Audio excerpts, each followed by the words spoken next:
Bueno, pues seguimos con nuestras cápsulas. Recuerden, si es primera vez que nos están escuchando, leemos y compartimos el libro de el maestro Juan Kuhn y Alice Bailey, La educación en la nueva era. Un libro que cada vez que estamos leyéndolo y nos adentramos más, pues más complejo se vuelve el asunto. En nuestra cápsula anterior, el maestro Juan Kuhn precisamente nos hacía una pregunta, que si podríamos captar el significado de lo que él iba a decir y los puntos que iba a tratar. Bueno, pues en esta cápsula vamos a tratar esos puntos y seguiré compartiéndoles, por supuesto, algunas imágenes que se me brincó todo, como no tengan ustedes idea. Vamos a ver qué pasó aquí, porque así no era como lo teníamos. ¿Ok? Aquí está de lo que estuvimos hablando en la cápsula anterior. Dejo esto precisamente para que nos demos un poco más la idea, puedan copiarlo si gustan, etcétera. Entonces dice que los puntos que va a tratar son los siguientes. Debido a que los tres pétalos del conocimiento del loto egoico humano se han abierto en forma racial. Al emplear la palabra racial me refiero a la familia humana y no a la raza aria. Es posible que se abran también ahora los pétalos del amor. La energía que fluye de la hilera exterior de pétalos ha causado un triple efecto. Uno, ha vitalizado a toda la humanidad y producido la civilización presente activa e inteligente, o debería decir intelectual, y nuestra cultura moderna donde quiera se halle, el cerebro de la humanidad está ahora abierto para ser vitalizado. De allí la educación en masa. Dos, ha abierto un canal para que los pétalos del amor puedan vitalizar el cuerpo astral de la humanidad y lograr así una colaboración general y expresar el amor grupal. El corazón de la humanidad está abierto para ser vitalizado. Por eso han surgido en la actualidad movimientos filantrópicos de buena voluntad y de bienestar social. Tercero, hará posible con el tiempo la vitalización del cuerpo mental por medio de los pétalos de la voluntad o sacrificio, y esto traerá la percepción del plan, del propósito dirigido a voluntad y de la síntesis grupal. El primero de estos tres pétalos de conocimiento se abrió en la época de Lemuria y proporcionó cierta medida de luz a la conciencia humana en el plano físico. El segundo pétalo se abrió en la época Atlante y llevó la luz al plano astral. En nuestra raza aria, el tercer pétalo se abrió y proporcionó al hombre la luz del conocimiento mental. Así se completó en las tres razas la ardua tarea de la vitalización del triple mundo manifestado, el físico, el astral y el mental. Y la energía de la inteligencia se transformó en un poderoso factor dominante. Actualmente se está efectuando la tarea de vitalizar al hombre con la energía del amor, obteniéndose grandes progresos en ese sentido. Y los efectos que emanan del segundo aspecto de la divinidad se producirán con gran facilidad en los reinos de la percepción consciente. Expongo esto con el fin de alentarlos. Debido a la actividad de la energía del conocimiento, tenemos civilización, cultura e iluminación, colaboración, comprensión amorosa y amor grupal. Hay analogías superiores para las cuales no poseemos todavía las palabras adecuadas. La buena voluntad colaboradora es todo lo que puede esperarse de las masas en esta época y constituye la subliminación de las fuerzas liberadas por la civilización. La comprensión amorosa debe ser la característica del grupo más culto e inteligente, más la capacidad de correlacionar el mundo de significados con el mundo de los efectos externos. Reflexionen sobre esta frase.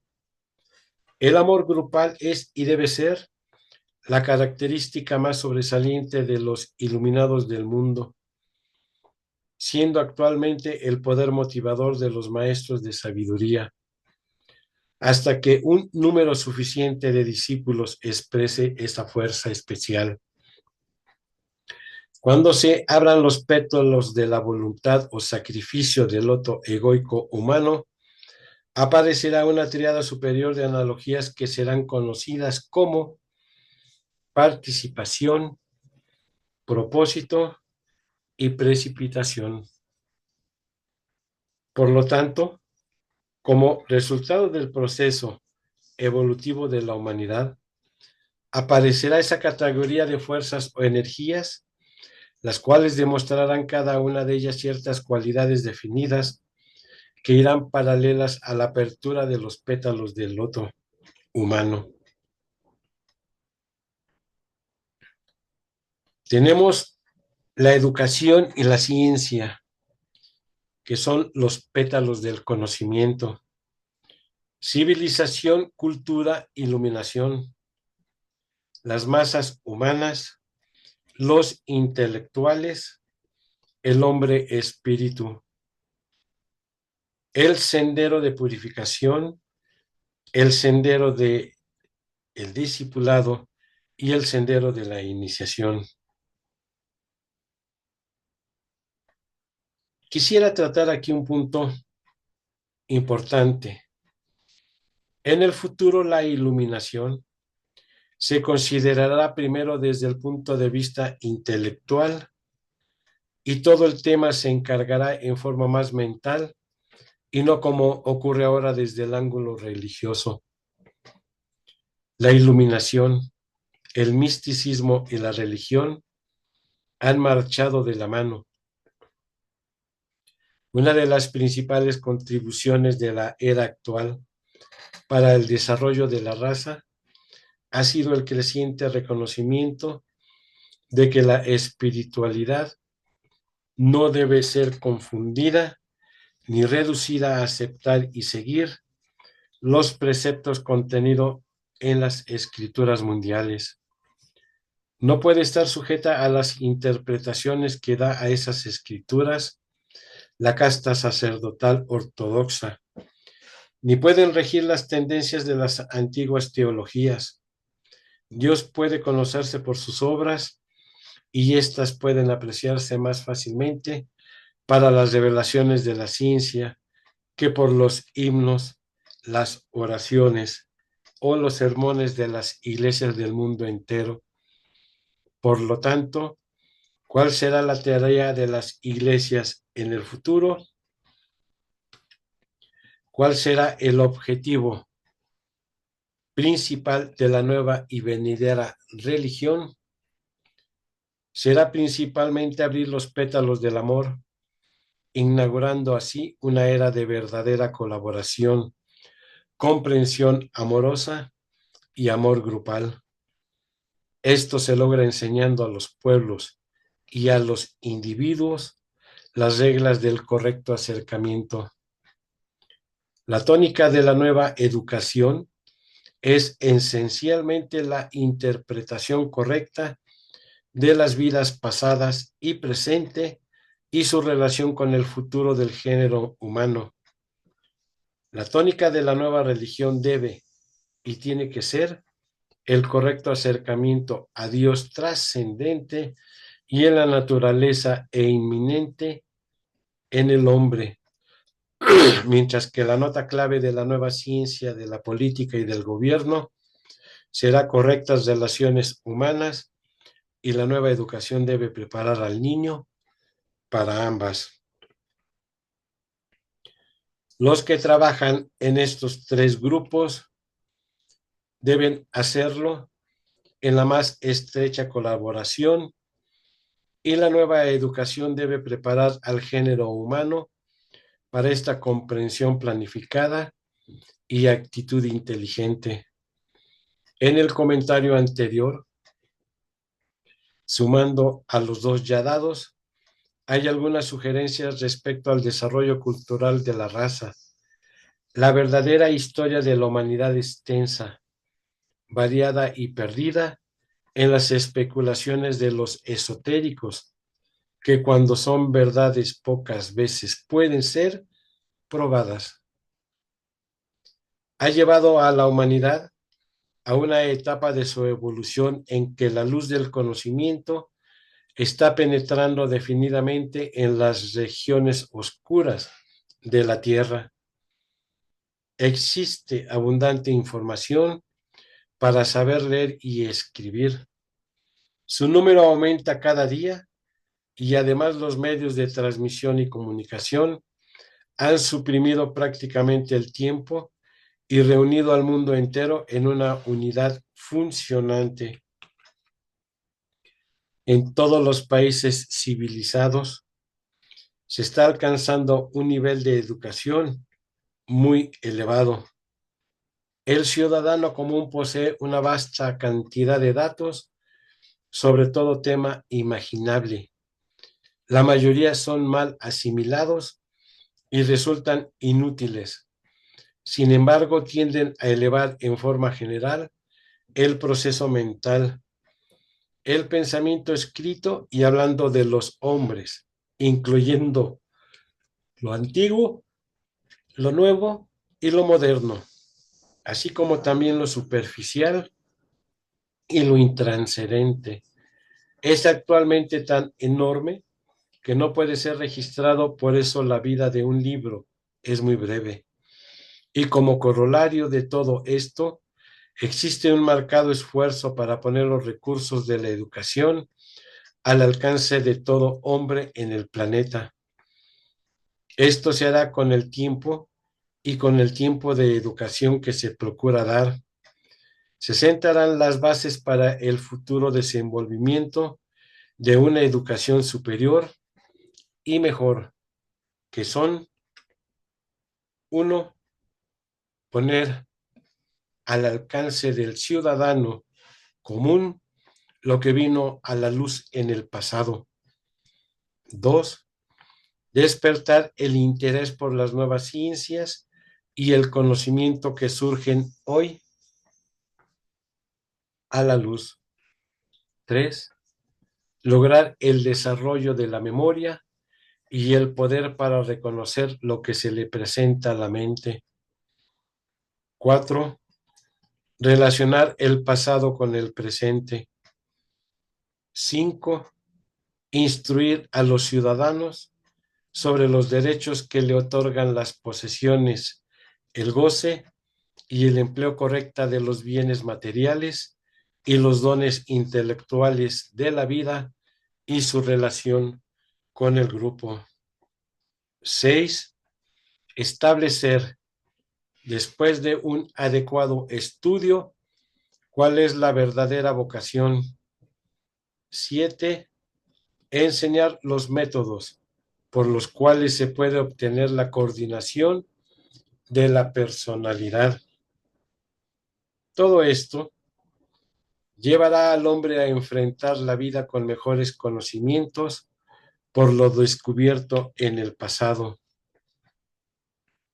lo cual constituye su herencia intelectual, más cierta actividad mental que puede ser desarrollada y entrenada por el hombre mismo si así lo desea, y esto lo logrará con el correcto manejo de sí mismo en relación con su medio ambiente, con ciertos ideales mentales, sueños y elucubraciones que pueden transmutarse en valioso acervo si es perseverante, si su imaginación no ha sido embotada por un plan de estudios desequilibrado y forzado, y si tuvo la suerte de encontrar un educador inteligente e incomprensivo por haber alternado con amistades más maduras que él.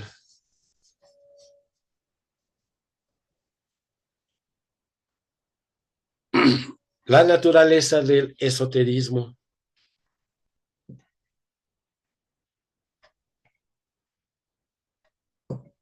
Los educadores de la nueva era deben poner cada vez más el énfasis en el acercamiento esotérico, y sería de valor que definieran el esoterismo en términos que estén al alcance de la inteligencia media del estudiante esotérico y de acuerdo a su grado de evolución. Les recordaré que el verdadero esoterismo es algo más profundo desde el punto de vista de la jerarquía de lo que se cree. Una de las más inadecuadas definiciones dadas sobre el esoterismo es la que concierne a lo que está oculto y velado, pero aunque se lo presiente, se desconoce. Con ello se quiere insinuar que ser esotérico es estar entre quienes tratan de penetrar en cierto reino secreto, en el cual no se le permite entrar al estudiante común.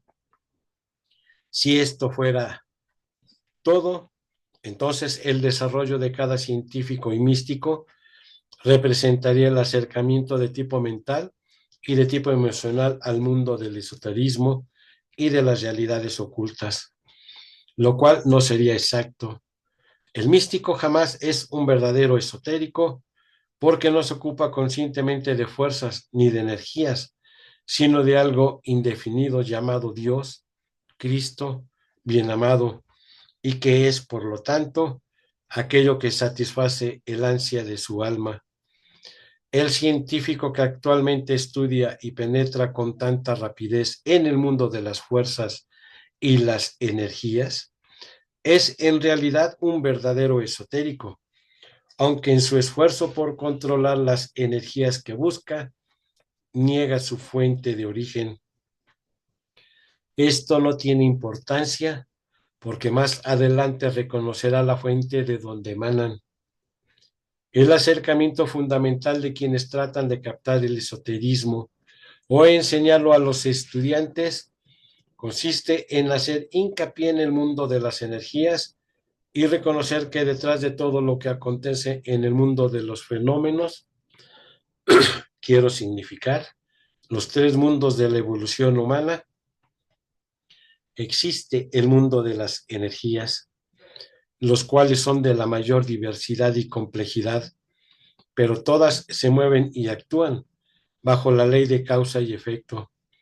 Es innecesario señalar la naturaleza práctica de esta definición, como también indicar cómo puede ser aplicada a la vida del aspirante, a la de la comunidad y a la de los asuntos mundiales, o su aplicación en las condicionantes niveles inmediatos de las energías espirituales experimentales que constantemente tratan de hacer impacto o contacto con el mundo de los fenómenos. Esto lo hacen bajo la dirección espiritual a fin de complementar el plan. Lo afirmado anteriormente es de vital importancia. Las demás afirmaciones están implícitas en ellas y es la primera verdad importante que sobre el esoterismo debe conocer y aplicar cada aspirante a los misterios y a la universalidad de lo que mueve los mundos y fundamenta el proceso evolutivo. La primera tarea del esotérico consiste en captar la naturaleza de las energías que tratan de condicionarlo y que se expresan en el plano físico a través de su equipo o vehículo de manifestación. Por consiguiente, el estudiante esotérico debe comprender que uno es un conjunto de fuerzas heredadas y condicionadas por lo que ha sido además de una gran fuerza opositora que no es un principio y que llamamos cuerpo físico. Dos, es sensible y debería ser cada vez más consciente de ciertas energías que aunque hoy las desconoce y no las puede utilizar, debe llegar a ser consciente eventualmente si quiere penetrar con más profundidad en el mundo de las fuerzas ocultas. Tales energías podrían ser malignas para él si trabaja con ellas y por lo tanto debe saber diferenciarlas y descartarlas. Hay otras energías que deberá aprender a emplear porque son benéficas, aumentarán su conocimiento, por lo tanto deberán considerarlas como buenas. Tengan en cuenta que las energías en sí no son buenas ni malas.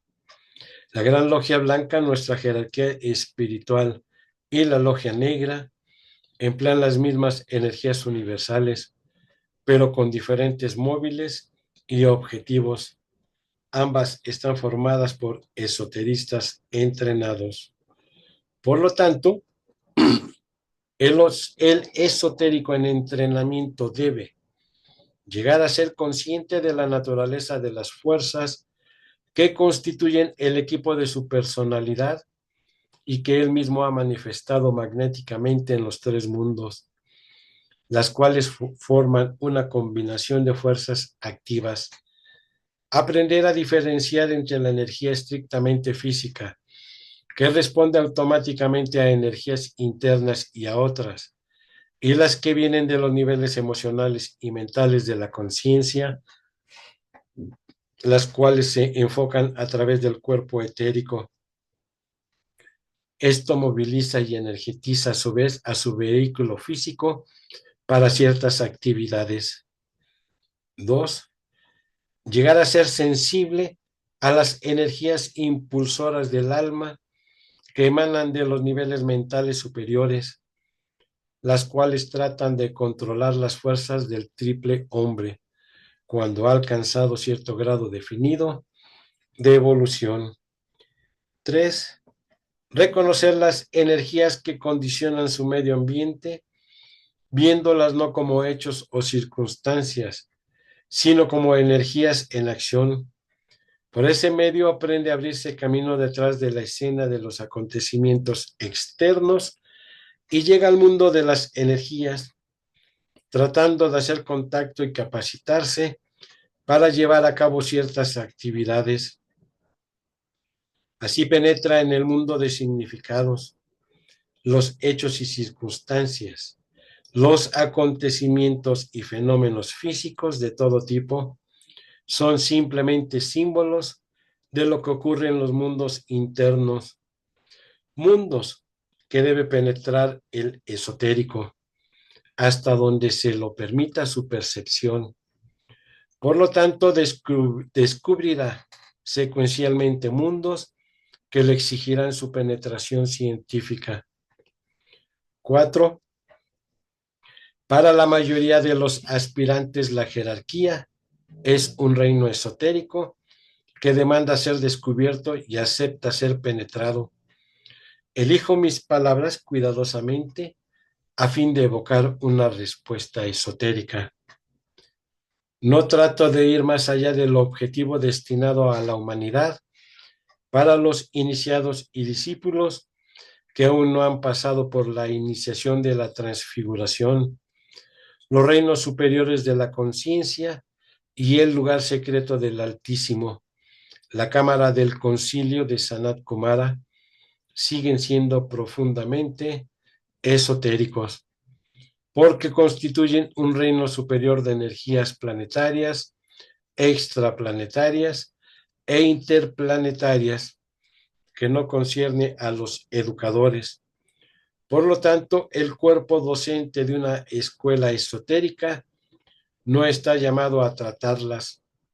La tarea de tales educadores consiste en entrenar a los estudiantes para poder reconocer entre la energía y la fuerza, saber discriminar entre los diversos tipos de energía, tanto respecto a ellos mismos como a los asuntos mundiales, y comenzar a relacionar lo que se ve y experimenta con lo invisible, lo que condiciona y lo que determina. Esta es la tarea del esotérico. Existe la tendencia entre los estudiantes esotéricos, especialmente entre los que pertenecen a antiguos grupos piscianos, a considerar el interés puesto en las energías que producen los acontecimientos universales o que conciernen al gobierno y a la política como antagónicos al esfuerzo esotérico y espiritual.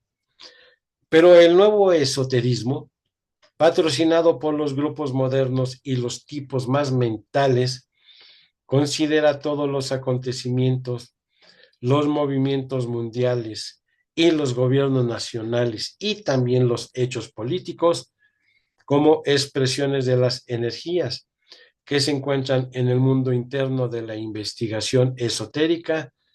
En consecuencia, no ven una razón valedera para excluir de razonamiento y pensamiento un aspecto tan importante de los asuntos humanos, ni el descubrimiento de las nuevas verdades técnicas que pueden establecer la nueva era de correctas relaciones humanas.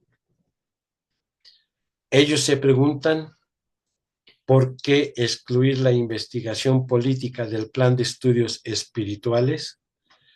Lo consideran de la misma o de mayor importancia que las actividades de las iglesias. Los gobiernos condicionan a los pueblos y contribuyen a la formación de cualquier civilización actual, obligando a las masas a seguir ciertas innecesarias líneas de pensamiento. Las iglesias y los hombres deben aprender que nada existe en el mundo de los fenómenos, de las fuerzas y de las energías que no pueda ser controlado por lo espiritual. Todo lo que existe es en realidad espíritu en manifestación. Los pueblos están adquiriendo mentalidad política y a esto los maestros lo ven como un gran paso hacia adelante. Un gran progreso se habrá obtenido cuando las personas espiritualmente orientadas incluyan esta zona relativamente nueva del pensamiento humano y su actividad internacional dentro del campo de su investigación esotérica. Permítanme darles una simple ilustración.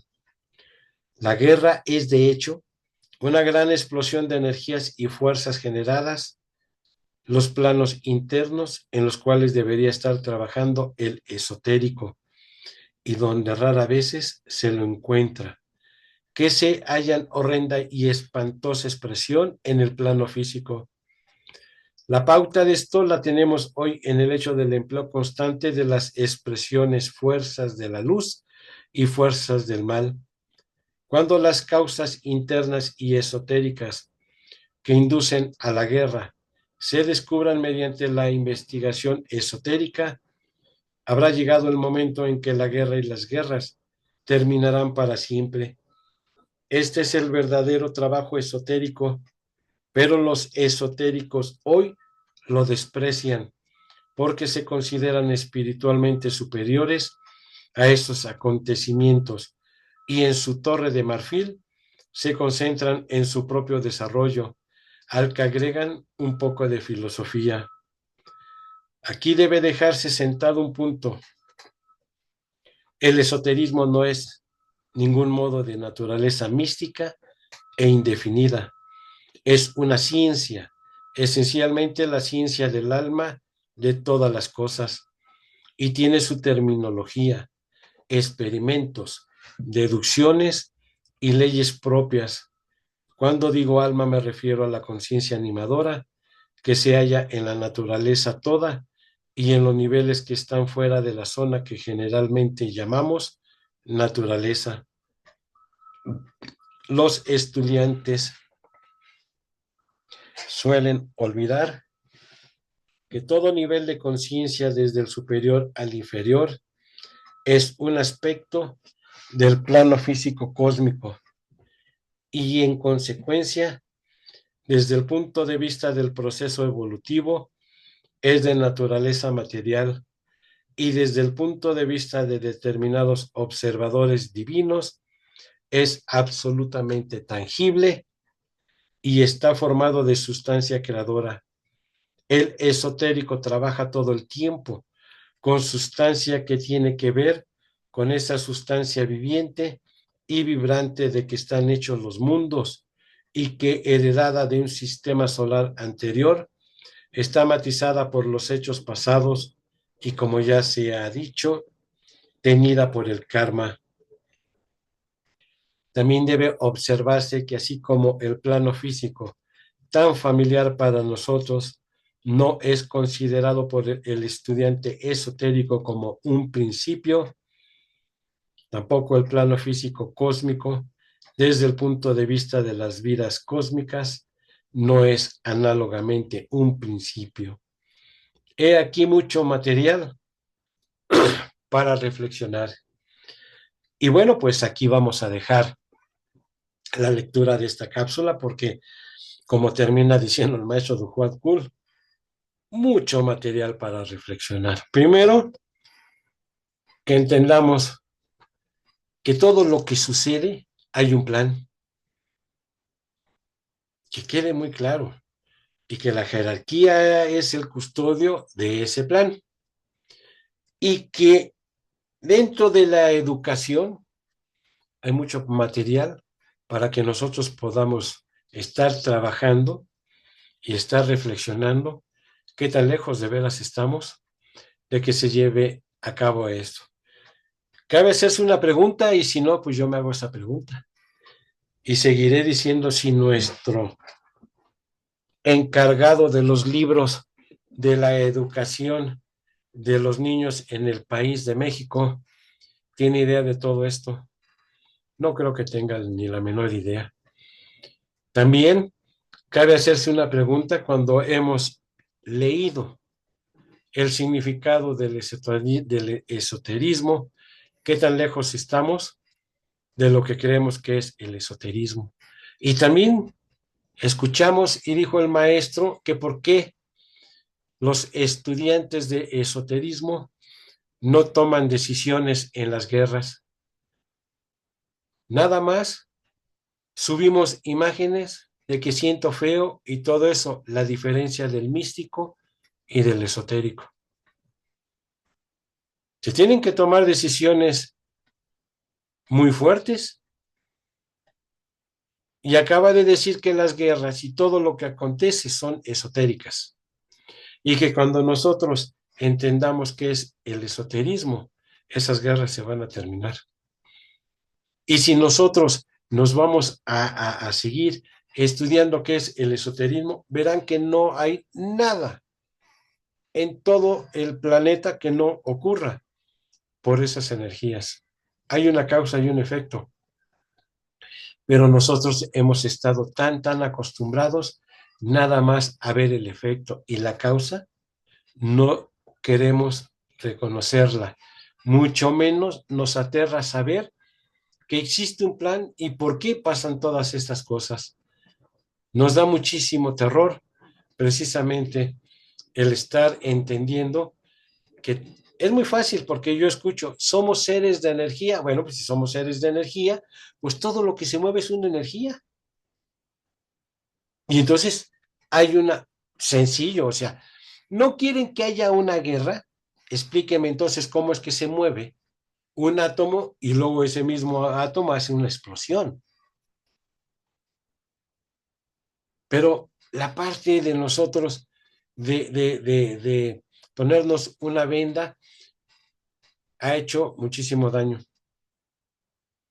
Aquí no hablamos de líderes, ni de partidos, ni si somos de izquierda o derecha, nada. Hay un plan donde la humanidad y los futuros educadores deben de darse la oportunidad, no en esta vida, porque lo dijo por ahí el maestro, en otras vidas, de estudiar que hay un plan y que estamos muy lejos de poder entender qué es ese plan. Hasta aquí termino esta cápsula.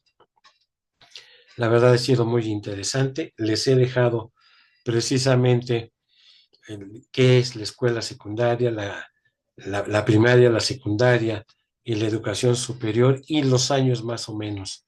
Hay muchísimo, como dice el maestro, en un libro no se puede poner tantísima información, por eso existen esas escuelas. Pero bueno, esto ha sido muy interesante. Muchísimas gracias a todos ustedes. Hasta la próxima cápsula. Quedo con ustedes. Gracias.